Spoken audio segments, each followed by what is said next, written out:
Oui, donc si on n'a pas vraiment un maître pour,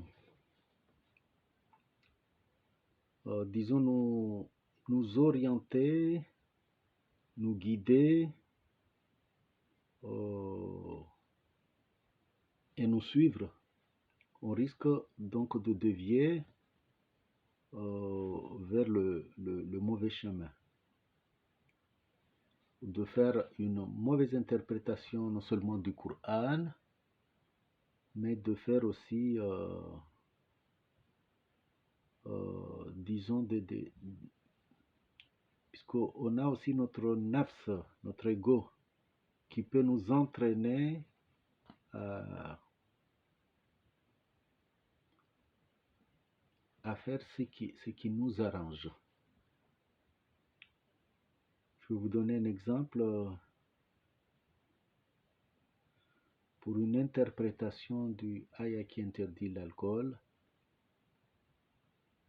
Al-Hamr wal-Maisara Amali Shaitan Ijtanibu. C'est la notion de Ijtanibu. Il y en a qui l'interprètent écartez-vous, écartez-vous de l'alcool. Et il y a des gens qui peuvent, s'ils ne comprennent pas par exemple ce verset du Coran, l'interpréter que c'est comme si vous pouvez consommer l'alcool mais avec modération, comme ici on marque sur les bouteilles d'alcool que vous buvez avec modération.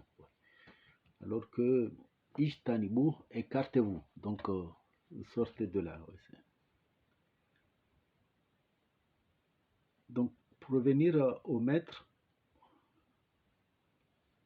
le rattachement à un maître et à sa lignée initiatique représente pour l'aspirant à la fois une protection et une guidance sur la voie, laquelle est parfois comparée à une lame de rasoir.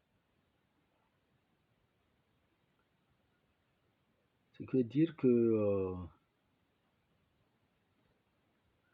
quand on a un maître, on est protégé et on a une personne pour nous guider sur la voie que nous devons suivre. Et cette voie est tellement... C'est-à-dire il risque d'y avoir des épreuves ou des embûches ou justement, comme j'ai parlé des déviations, qu'il faut faire attention et que c'est nécessaire d'avoir un maître pour nous accompagner. Ibrahim Niasse, qui est mort en 1975,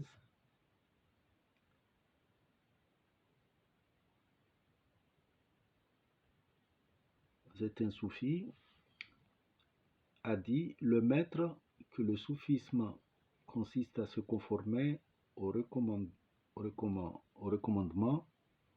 d'Allah subhanahu wa ta'ala, de Dieu, et à s'éloigner de ses interdictions extérieurement et intérieurement comme il le souhaite, et non comme tu le souhaites. Ça, c'est la mission principale du maître, c'est de nous ramener à suivre le chemin vers Allah subhanahu wa ta'ala. Et en même temps,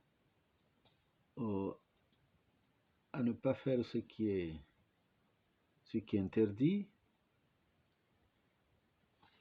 mais il y a des choses qu'on peut faire extérieurement, c'est-à-dire les choses qu'on voit publiquement, et il y a des choses qu'on peut faire intérieurement, qu'on peut penser ou garder pour soi. Et donc tout ça, le maître nous permet de nous accompagner pour ne pas justement dévier. Donc on doit suivre les principes du maître et non pas suivre notre ego, c'est-à-dire ce qui nous arrange.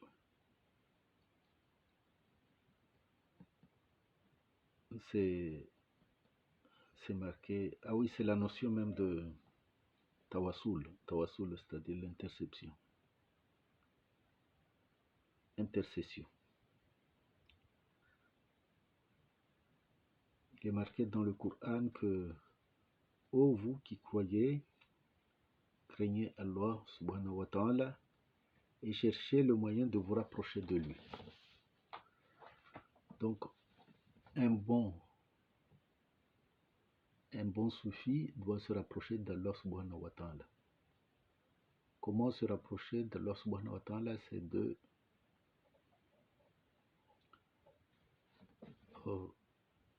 faire des adorations complémentaires par rapport à ce qui est obligatoire, c'est-à-dire les salat, les siyam, les donner l'aumône, évidemment commencer par la shahada, et puis pour ceux qui ont la possibilité d'aller à la Mecque.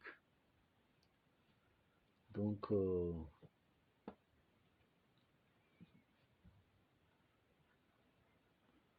tout ça, ça nous permet de nous rapprocher d'Allah et de devenir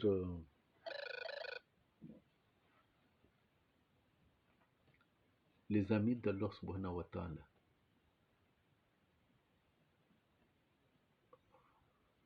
Les Uhibullah